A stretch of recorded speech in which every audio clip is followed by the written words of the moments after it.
Sean bienvenidos nuevamente a otro video. En esta ocasión voy a continuar con la ley de Gauss. Voy a discutir un caso que, si bien no lo analicé del todo por la ley de Coulomb, que es una varilla cargada infinita, sí lo vimos para una varilla finita. Ahora lo vamos a resolver el problema de la varilla infinita con la ley de Gauss, así como un plano infinito. Al final haré una discusión entre cuál es la diferencia con la ley de Gauss y la ley de Coulomb, así como también veremos que la ley de Gauss es considerada una de las cuatro ecuaciones fundamentales de la teoría electromagnética. Bien, el enunciado del ejercicio que vamos a hacer dice lo siguiente: utilice la ley de Gauss para determinar la magnitud del campo eléctrico generado por una varilla delgada muy larga, infinita, entre paréntesis, que tiene una distribución de carga lineal uniforme lambda en puntos que se encuentran a una distancia r de la varilla. Entonces, ¿a qué se refiere?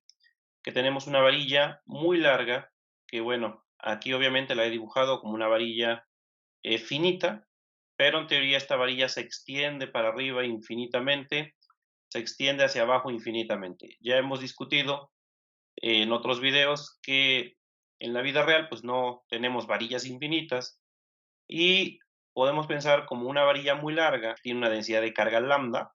Recordemos que la densidad de carga es carga entre longitud, aunque aquí conviene considerar únicamente como lambda, ya que, como hemos dicho, la varilla es infinitamente larga. Nos vamos a colocar en algún punto cercano de la varilla y a esa distancia le vamos a llamar R. En situaciones reales, como ya lo hemos dicho, esto sería equivalente a tener una varilla muy larga y situarnos relativamente cerca de ella. Si estamos relativamente cerca de ella y ella es muy larga, podemos pensar como si se tratara de una varilla infinita. ¿Cómo es el campo eléctrico generado por una varilla como la que estoy mostrando? Déjenme mostrarles una simulación. Acá tenemos la varilla. Obviamente, repito, pues debería ser infinitamente larga, solamente que aquí estoy mostrando nada más una porción. El campo eléctrico tomaría la siguiente forma. Ese sería el campo eléctrico generado por una varilla en diferentes puntos. Observen cómo es su comportamiento. Normalmente vemos la varilla de esta forma. Observen que el campo eléctrico nuevamente es radial hacia afuera, si la carga que contiene esa varilla es una carga positiva. También observen que a mayor distancia que nos encontremos de la varilla, el campo eléctrico tiene una magnitud menor. Entonces, ese es el campo eléctrico que tenemos generado por una varilla en diferentes puntos que se encuentran a cierta distancia de la varilla. Para aplicar la ley de Gauss a este problema, normalmente pues lo que hacemos es buscar una superficie gaussiana que se ajuste a la geometría del problema, y evidentemente la geometría del problema es una geometría cilíndrica. Esa sería, por ejemplo, nuestra superficie gaussiana. Observen cómo el campo eléctrico está pasando a través de la superficie, que es ese cilindro.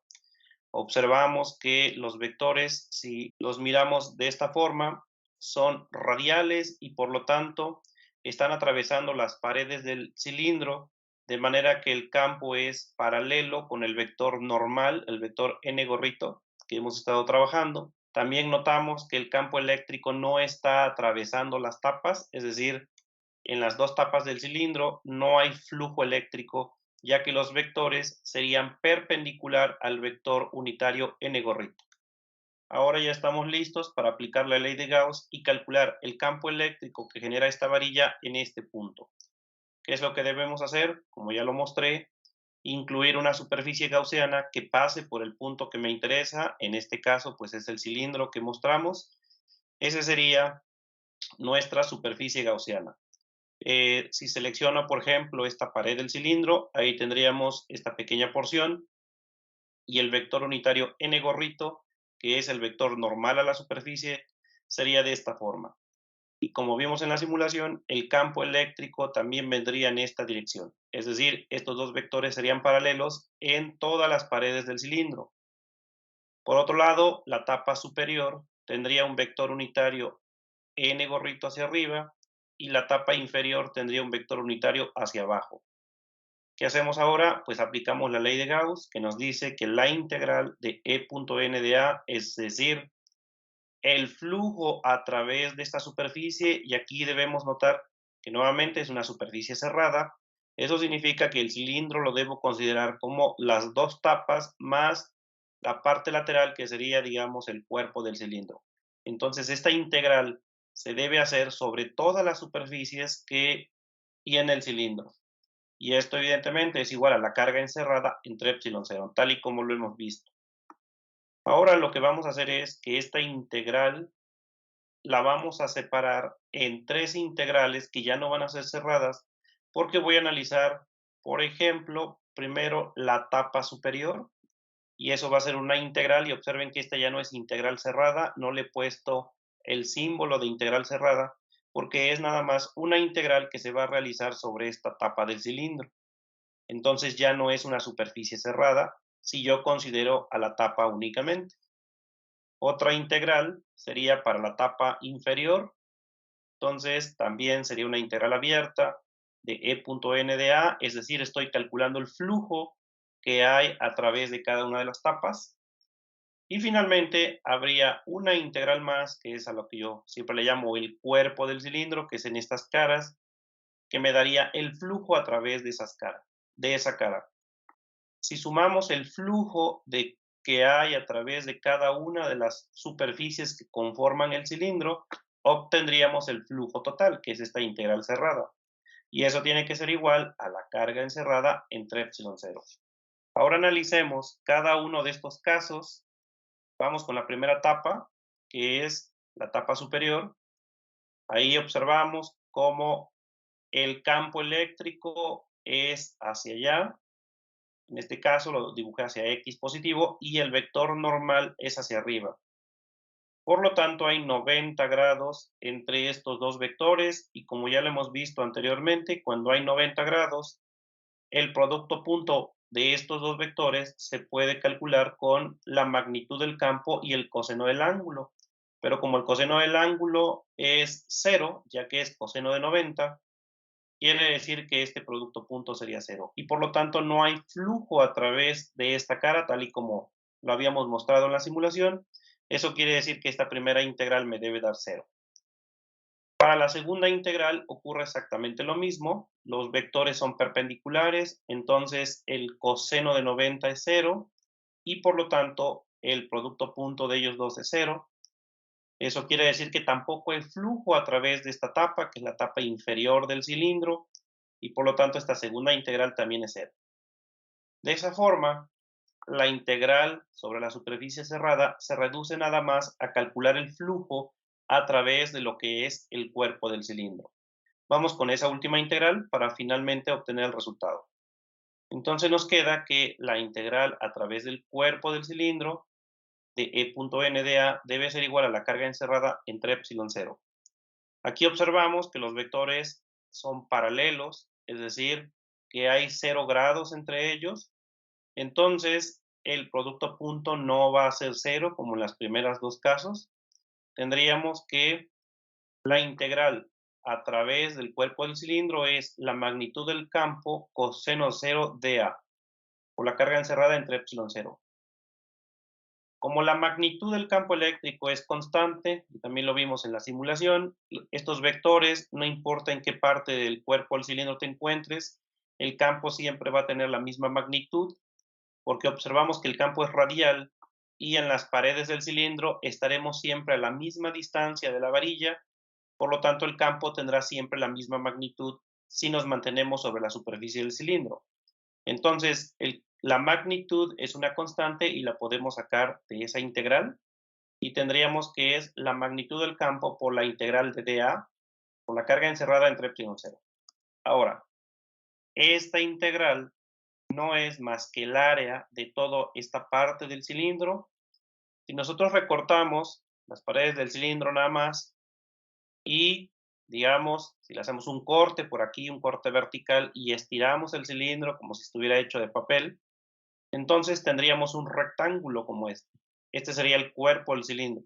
El cilindro debe tener cierta altura, de la cual ni siquiera la mencioné al inicio cuando definí la superficie gaussiana, y esto es porque esa altura, por lo regular, se nos va a eliminar o va a ser una cantidad que no va a ser relevante. Entonces, pero por el momento vamos a darle un valor, vamos a decir que esta altura es h, y la base del rectángulo sería simplemente el perímetro de las tapas. Si nosotros medimos el perímetro de esta tapa, que tiene un radio R minúscula, sería simplemente esta distancia que tenemos en la parte de abajo. Y como sabemos, el perímetro es 2 pi por radio.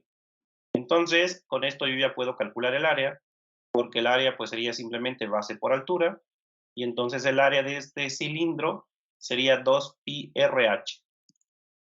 Podemos sustituir esta expresión aquí y entonces llegamos a lo siguiente. La magnitud del campo, 2 pi RH, la carga encerrada entre epsilon 0. Ahora, vamos con el lado derecho de la ecuación. Esta carga encerrada es nada más esta porción de la varilla. Recuerden, la varilla es infinita, pero con el cilindro solamente he encerrado esta porción. Así que vamos a aislar esta porción y la vamos a colocar aquí. Y esta sería la carga encerrada que tenemos con nuestra superficie gaussiana. Sería una carga que le voy a llamar carga encerrada, y la altura o longitud de esta porción sería simplemente la altura del cilindro, a la que le llamé h. Recordemos que el parámetro que nos dio el problema inicialmente era la densidad lineal, y recordar que la densidad lineal es carga entre longitud, que en este caso sería la carga encerrada entre h. De aquí despejamos carga encerrada. Carga encerrada sería simplemente la densidad multiplicado por h. Si tomamos esta expresión y la sustituimos en nuestra ley de Gauss, obtenemos que la magnitud del campo por 2 pi RH es igual a lambda por h entre epsilon 0. Si dividimos toda la ecuación entre h, observen que se elimina, o sea, hace 1, porque nos quedaría h entre h y h entre h del otro lado de la ecuación, y con eso comprobamos que la altura del cilindro no era relevante, porque al final no va a participar en nuestra ecuación final. Y si despejamos el campo eléctrico de esta expresión, tendríamos que la magnitud del campo eléctrico es lambda entre 2 pi epsilon 0 r. Y esta sería la ecuación que obtendríamos para calcular el campo eléctrico en el caso de una varilla muy larga, una varilla infinita. Ya nada más para completar la discusión sobre el caso de la varilla, nosotros habíamos trabajado en videos anteriores también varillas y habíamos calculado el campo eléctrico, pero en particular lo habíamos hecho para una varilla finita. Déjenme mostrarles una presentación de lo que hicimos hace tiempo. Por ahí revisen el video de la clase 11. Nosotros resolvimos este problema, que era una varilla finita de longitud L y que tiene una carga Q, aunque claro, en esa ocasión el problema traía algunos datos numéricos, pero lo podemos dejar en términos de variables. La varilla tenía longitud L, una carga Q, y nos habíamos colocado a una distancia A minúscula del centro de la varilla. Aquí es varilla finita. En esa ocasión encontramos que el campo eléctrico tomaba esta forma en componentes cartesianas: lambda entre 4 pi epsilon 0, 0i, más 1 entre a, L entre la raíz cuadrada de L medios al cuadrado más a cuadrada en la dirección J. Es decir, el campo eléctrico en esa ocasión nos quedó sobre el eje Y. En aquella ocasión yo le llamé a esta distancia, que es a la distancia en la que me encuentro del centro de la varilla, pero si queremos hacer una comparación con el resultado que acabamos de obtener, vamos a cambiar esta A por una R, que es como lo estuvimos haciendo ahorita, y entonces nuestra expresión para el campo eléctrico cambiaría. Donde estaba una A, ahora tenemos una R, y quedaría de esta forma. Si le sacamos magnitud a este vector, dado que la componente en X es 0, la magnitud sería nada más la componente en Y multiplicada por este factor de lambda entre 4 pi epsilon 0. Esa sería la magnitud del campo eléctrico. Vamos a considerar qué pasaría si esta varilla fuera muy larga, es decir, si L fuera muy grande y R fuera pequeña. Si ese fuera el caso, caeríamos nuevamente en la situación similar a la que resolvimos anteriormente, es decir, una varilla infinita, y vamos a hacer esa consideración, que L es mucho mayor que R. Como ya sabemos, y ya hemos hecho análisis de este tipo de expresiones algebraicas, en estos límites, el término que se encuentra dentro de la raíz cuadrada Al ser L mucho mayor que R y al estar al cuadrado estos términos, nos permite hacer la siguiente simplificación. Decir que simplemente la cantidad que va al cuadrado en R cuadrada, al ser una cantidad muy pequeña comparada con L, la podemos eliminar. Si eliminamos el término R cuadrada, entonces me quedaría simplemente que la magnitud del campo es lambda entre 4pi epsilon 0 R, L entre la raíz cuadrada de L medios al cuadrado. Obviamente aquí la raíz cuadrada y el cuadrado se eliminan y quedaría lo siguiente, que la magnitud del campo es lambda entre 4pi epsilon 0 L entre R por L medios.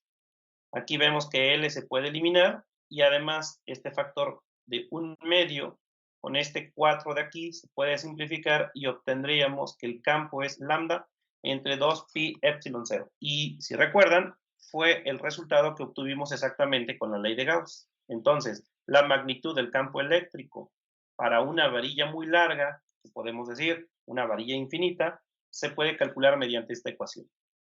Con esto ya nada más completo el ejercicio para indicar que es posible obtener el mismo resultado tanto con la ley de Coulomb como con la ley de Gauss. Vamos con un segundo ejemplo donde podemos aplicar la ley de Gauss, un ejemplo que también ya resolvimos con la ley de Coulomb, y el ejemplo es el siguiente. Utilice la ley de Gauss para determinar la magnitud del campo eléctrico generado por una lámina delgada muy grande, un plano infinito, que tiene una distribución de carga superficial uniforme sigma. Ese es un problema que ya hemos resuelto con la ley de Coulomb. Aquí tenemos una placa, un plano infinito que tiene cargas en todo distribuidas de manera uniforme a lo largo de toda la superficie del plano. Entonces vamos a decir que hay una densidad de carga, es decir, carga por metro cuadrado. Y también debemos recordar que el campo eléctrico generado por una placa como esta tiene la siguiente forma, que es normal al plano y además tiene magnitud constante. El campo eléctrico no depende de la distancia a la que te encuentres de la placa. En este caso, estamos suponiendo que se trata nuevamente de carga positiva, por lo tanto, el campo eléctrico debe alejarse de la placa por ambos lados, por la parte de arriba y por la parte de abajo. Así es el campo eléctrico generado por un plano infinito. Ahora he seleccionado una superficie gaussiana que también es un cilindro. Observen que el campo eléctrico está atravesando la tapa superior.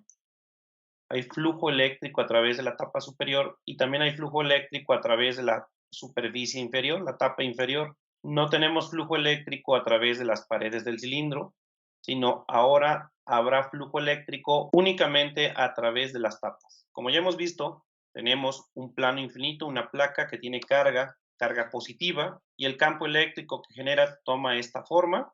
Para resolver el ejemplo aplicando la ley de Gauss, debemos entonces utilizar una superficie gaussiana, que es como la que estoy mostrando. Escogemos un cilindro de tal manera que ahora el flujo eléctrico se da a través de las tapas del cilindro. No tiene que ser una forma circular, las tapas podrían ser cualquier otra forma. Aquí está la superficie gaussiana y la cantidad de carga que quedó en el interior de la superficie gaussiana sería únicamente esta parte del plano. Observen que el plano es infinito, pero cuando defino una superficie gaussiana como esta, la carga encerrada sería nada más esta porción y le llamaré A mayúscula el área de este círculo. Entonces, como hemos visto, el campo eléctrico es hacia arriba y hacia abajo, es constante, es decir, la magnitud del campo es la misma, tanto en la tapa de arriba como en la tapa de abajo, y podemos aplicar nuevamente la ley de Gauss, que dice que el flujo a través de todo este cilindro, incluidas las dos tapas y el cuerpo del cilindro, tiene que ser igual a la carga encerrada entre epsilon 0. De forma similar a como lo hicimos con la varilla, esta integral, que es una integral sobre una superficie cerrada, la vamos a dividir en tres integrales. Una integral para la tapa de arriba, cuyo vector normal sería paralelo al campo eléctrico. Otra integral para la tapa de abajo, cuyo vector normal sería paralelo al campo, es decir, un vector unitario hacia abajo, más el cuerpo del cilindro, que es las paredes que tenemos aquí, cuyo vector unitario tendría esta forma. Esa sería entonces la integral de superficie cerrada. La dividimos en tres integrales de superficies abiertas y eso debe ser igual, evidentemente, a la carga encerrada entre epsilon cero. ¿Qué pasa para las dos primeras integrales? Pues observamos que E punto n, al ser paralelos, el ángulo entre ellos es cero. Entonces me quedaría que para la primera etapa tenemos la magnitud de E por el coseno de cero. Para la segunda etapa también sería la magnitud de E por el coseno de cero, por esto que también son paralelos. Y para la tercera etapa, el vector campo, que es hacia arriba o hacia abajo, es perpendicular al vector n gorrito. Por lo tanto, este producto punto va a ser cero y entonces esta integral siempre será cero. Y eso debe ser igual a la carga encerrada entre epsilon cero. Estas dos integrales ahora son iguales. Además, recuerden que la magnitud del campo es la misma, tanto en la etapa de arriba como en la etapa de abajo. Por lo tanto, podemos decir que sería simplemente dos veces esta integral. Así que tendríamos dos veces la magnitud del campo por la integral de dA, igual a la carga encerrada entre epsilon cero. Aquí, la integral de dA pues sería simplemente el área de una de las tapas, que es la misma para la tapa de arriba y la tapa de abajo. Así que nos quedaría que dos veces el área de la carga encerrada entre epsilon cero. Si yo despejo el campo, obtendríamos esta expresión y recordamos que sigma, que es el dato que ellos me están dando, es simplemente la carga entre el área. Y si tomo esta división de carga encerrada entre área, entonces esto sería sigma. De esa manera, la magnitud del campo es sigma entre 2 epsilon 0. Es justamente el resultado que habíamos obtenido para un plano infinito que tiene una distribución de carga sigma mediante la ley de Coulomb. Hasta aquí entonces hemos visto ya dos ejemplos que si utilizamos la ley de Gauss podemos llegar al mismo resultado que habíamos obtenido con la ley de Coulomb. Habría que preguntarse qué debo hacer, si utilizar la ley de Gauss o la ley de Coulomb cuando tengo un problema en específico, cuál es la que es más recomendable. Bueno, pues vamos a ver una comparación entre los dos enfoques. Calcular el campo eléctrico mediante la ley de Gauss o calcular el campo eléctrico mediante la ley de Coulomb. Así que vamos a ver qué pasa entre Gauss y Coulomb. Entonces, vamos a ver, ¿Coulomb o Gauss? Bueno, por un lado, tenemos a Gauss, que es alemán, y tenemos a Coulomb, que es francés.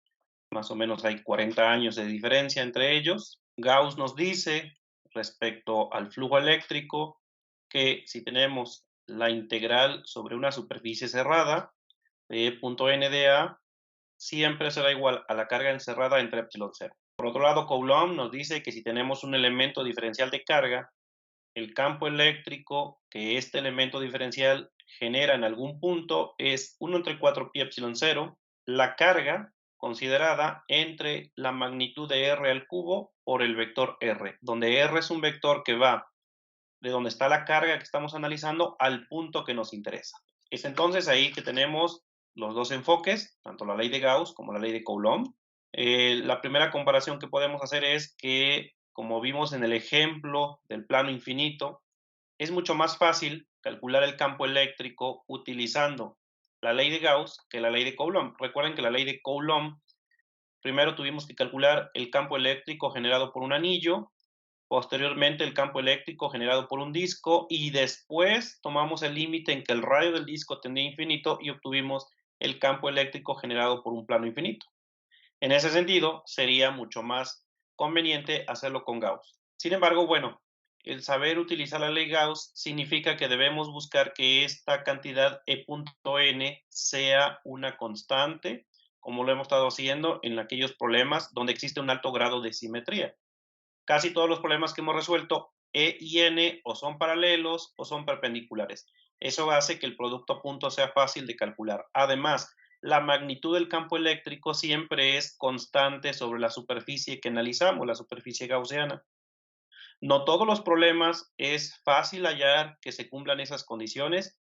En particular, recordemos que con la ley de Coulomb también calculamos el campo eléctrico debido a un anillo, a un disco y a una barra finita. Y sin embargo, esos casos no los hicimos con la ley de Gauss. Y es porque Si quisiéramos resolver esos problemas con la ley de Gauss, sí tendríamos que efectuar esta integral de superficie, ya que E.n no sería una constante, lo cual sería un poco más complicado.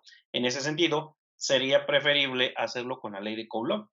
En general, la ley de Coulomb se puede aplicar a cualquier distribución de carga, ya sea en una línea, en una superficie, como un plano, un disco, o en un volumen.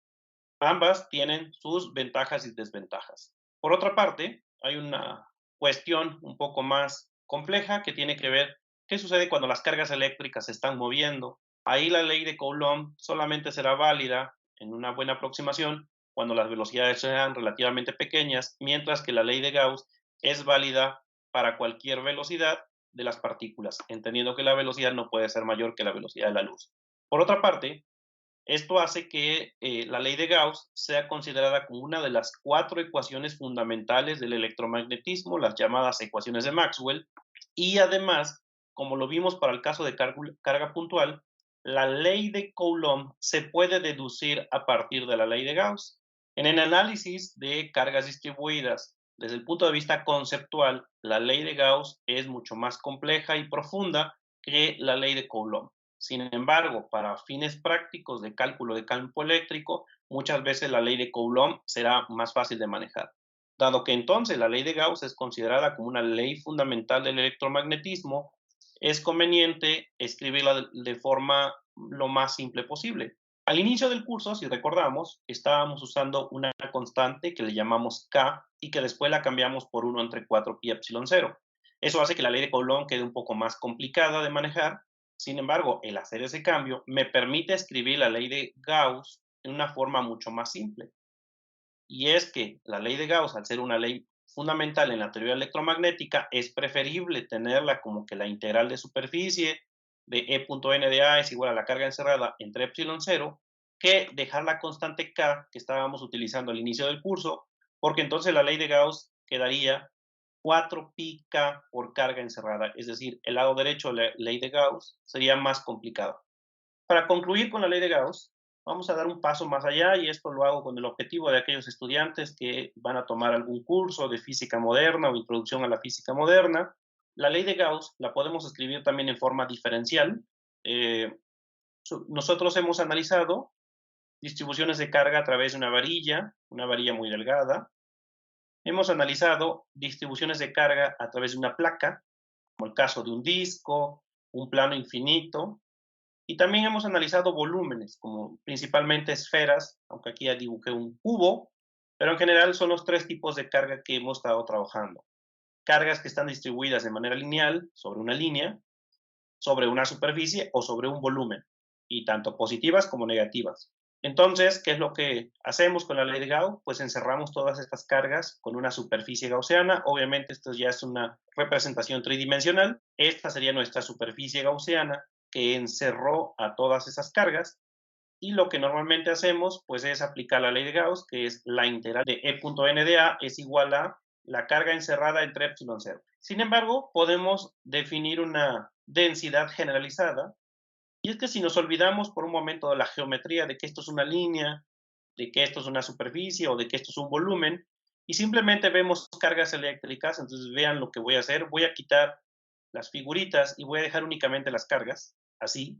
Lo que termino teniendo es simplemente un conjunto de cargas encerradas en un volumen cuyas paredes son esta superficie gaussiana. Entonces, podemos definir un pequeño elemento de volumen. Vamos a decir que este es un volumen dV y que contiene cierta carga de Q. Aquí vean que ya he incluido incluso una positiva y una negativa que pertenecían a diferentes objetos, pero de manera general pues son simplemente cargas y las he encerrado dentro de este pequeño volumen. Entonces podemos definir de manera general una densidad de carga volumétrica para cada punto dentro de la superficie gaussiana como una función de tres variables, es decir, una función que dependería de x, y, z. Por eso he puesto acá el sistema de coordenadas en tres dimensiones.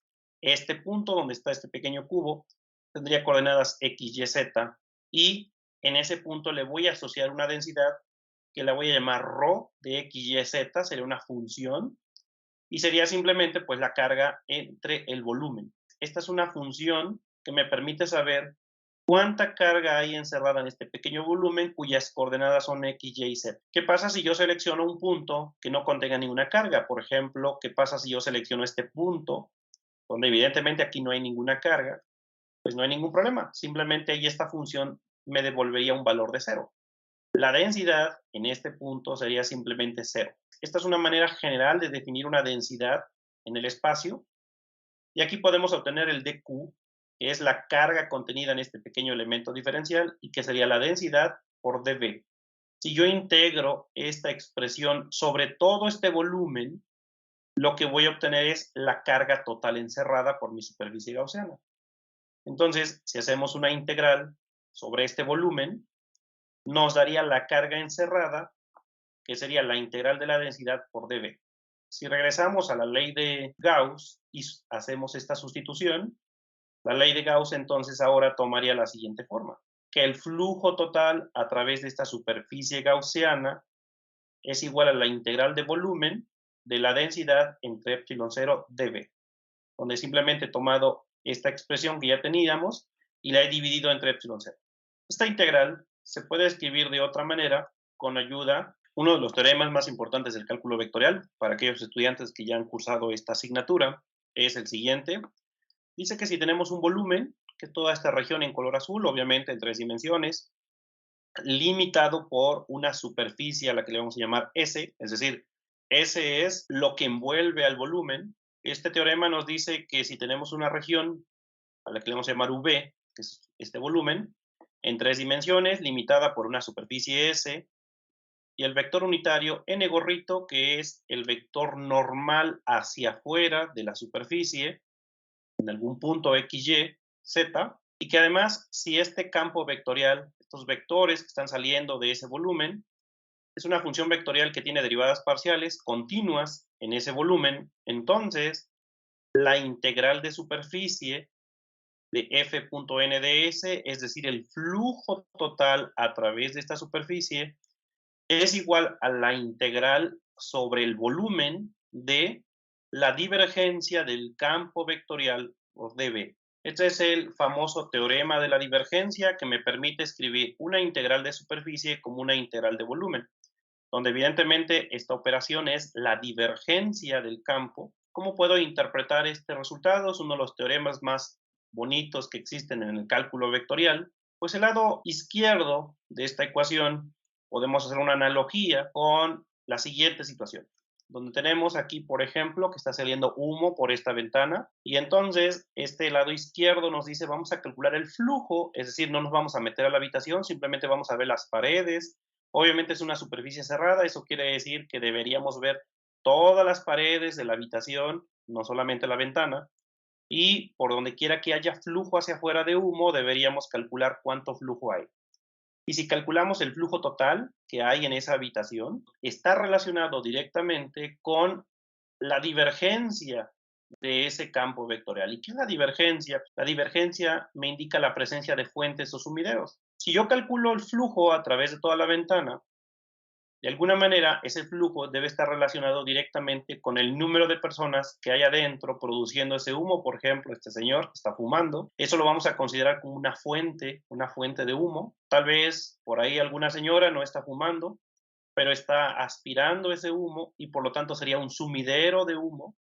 Entonces, la divergencia, como sabemos, es una operación vectorial que me permite determinar si hay una fuente o sumidero que esté produciendo, en este caso, el humo. Digamos que esta integral me dice que yo tengo dos opciones: observar únicamente las paredes y determinar cuánto flujo hay de humo, o bien explorar todo el volumen, es decir, ingresar a la habitación y analizar cada punto en el espacio y calcular aquellas fuentes y sumideros e ir sumando todas esas contribuciones. Esto evidentemente es el famoso teorema de la divergencia o teorema de Gauss. Dado que ya vimos el teorema de Gauss o teorema de la divergencia, esta integral sobre la superficie gaussiana la podemos escribir entonces en términos de la divergencia. Esta integral también se puede escribir como la integral sobre el volumen, este volumen de la divergencia del campo dB. Aquí estoy aplicando simplemente el teorema de la divergencia. Observamos que el lado izquierdo de estas integrales me da el flujo total, y el lado derecho se realiza sobre un volumen. Sin embargo, como es el mismo volumen, yo puedo entonces concluir que la única manera en que estas dos integrales me den el mismo resultado es que estas cantidades que he marcado aquí en color fuchsia deben ser iguales. Por lo tanto, concluimos que la divergencia del campo eléctrico debe ser igual a la densidad, que aquí ya nada más lo escribí como ρ, sabemos que es una función en tres variables, entre epsilon cero. Y esta es una de las ecuaciones fundamentales de la teoría electromagnética, que muchas veces le llaman la primera ecuación de Maxwell. Con eso hemos concluido esta parte de la ley de Gauss. Espero que les haya sido útil y nos vemos en las siguientes clases, donde empezaré a hablar de lo que es el tema de potencial eléctrico. También los invito a revisar los textos. En particular, hay algunos detalles que no mencioné sobre la ley de Gauss, y es que se puede analizar cómo es el comportamiento del campo eléctrico en conductores aplicando directamente la ley de Gauss. Los invito a que revisen los textos, ya sea el libro de Sarsemansky o el libro de Yankoli, o cualquier otro texto que sea del mismo nivel, donde normalmente se hace la discusión de qué pasa con la distribución de carga en conductores, y ese análisis se hace mediante la ley de Gauss. Con esto terminamos la clase del día de hoy. Nos vemos, cuídense.